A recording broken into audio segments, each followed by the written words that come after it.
श्रीमद् भगवद गीता का छठा अध्याय शुरू करने से पहले अगर आपने 5वां अध्याय नहीं देखा है तो नीचे डिस्क्रिप्शन में लिंक दिया हुआ है, आप उसे जरूर देखिएगा। तो चलिए शुरू करते हैं इस छठे अध्याय को। श्रीमद् भगवद गीता के छठे अध्याय को आत्म संयम योग के नाम से जानते हैं, जिसमें कि कुल 47 श्लोक हैं।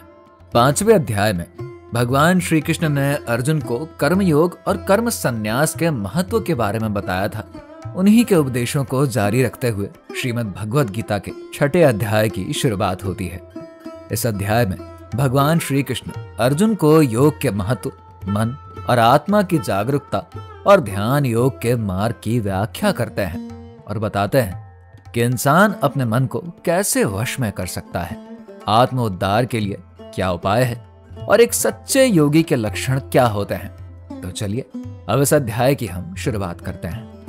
भगवान श्री कृष्ण अर्जुन को बताते हैं कि हे अर्जुन, जो मनुष्य बिना कर्म फल की इच्छा किए अपने कर्तव्यों का पालन करता है वो ही सच्चा सन्यासी या योगी कहलाता है।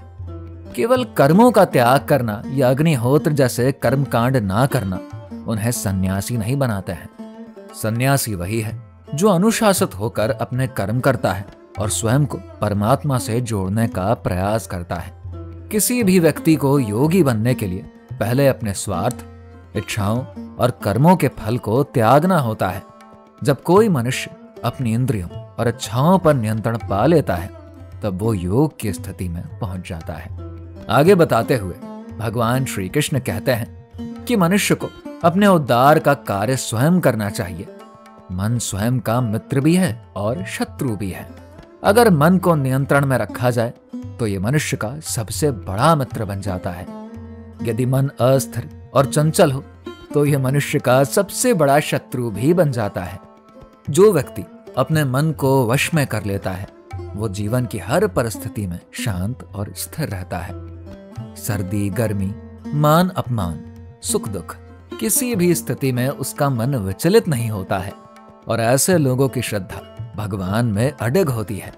हे अर्जुन, सच्चा योगी वो है जो मित्र, शत्रु, पुण्यात्मा और पापी सभी को समान दृष्टि से देखता है और दूसरों के सुख दुख को अपना मानकर महसूस करता है। भगवान श्री कृष्ण ध्यान योग की विधि बताते हुए कहते हैं कि हे अर्जुन, एक योगी को स्वच्छ और शांत स्थान पर बैठना चाहिए। वहां अपने मन और आत्मा को नियंत्रित करते हुए ध्यान लगाना चाहिए। ध्यान करते समय योगी को अपनी दृष्टि नासिका के अग्रभाग पर स्थिर करनी चाहिए और शरीर, गर्दन व सर को सीधा रखते हुए मन को एकाग्र करना चाहिए। इस प्रकार से शांत, भय रहित और भौतिक इच्छाओं से मुक्त होकर केवल भगवान का चिंतन करना चाहिए। जो योगी मन को संयमित कर निरंतर भगवान में लीन रहता है वो निर्वाण प्राप्त करता है और परम शांति का अनुभव करता है। हे अर्जुन, योग का अभ्यास करने वाले व्यक्ति को भोजन, नींद और अन्य क्रियाओं में संतुलन रखना चाहिए। जो अपनी आदतों में संयम रखते हैं वो अपने दुखों को कम कर सकते हैं। अधिक खाना, अधिक सोना या बिल्कुल ना सोना, इनसे योग में बाधा आती है। नियमितता और अनुशासन से ही व्यक्ति योग में सफलता प्राप्त कर सकता है। श्री कृष्ण जी आगे बताते हुए कहते हैं कि जब योगी उस परम आनंद को पा लेता है तो उसे समझ में आता है कि इससे बड़ा कोई सुख नहीं है। इस अवस्था में वो बड़े से बड़े दुखों से भी विचलित नहीं होता।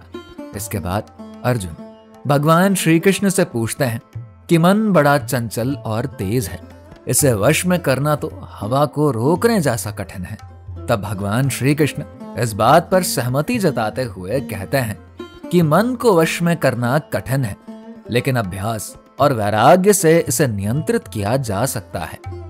फिर अर्जुन एक और शंका प्रकट करते हैं कि यदि कोई व्यक्ति योग का अभ्यास करते हुए असफल हो जाए तो उसका क्या होगा।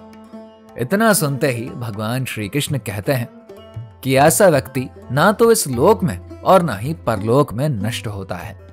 वह पुण्य आत्माओं के लोक में जाकर कई वर्षों तक रहता है और फिर सदाचारी परिवार में जन्म लेता है, जिसके बाद वो अपने पिछले जन्म के ज्ञान को पुनः प्राप्त करता है और योग में सिद्धि के लिए प्रयास करता है।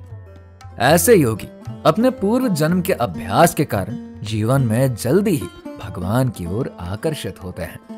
फिर वे संसार के कर्म कांडों से ऊपर उठ जाते हैं और अंततः परम गति को प्राप्त होते हैं।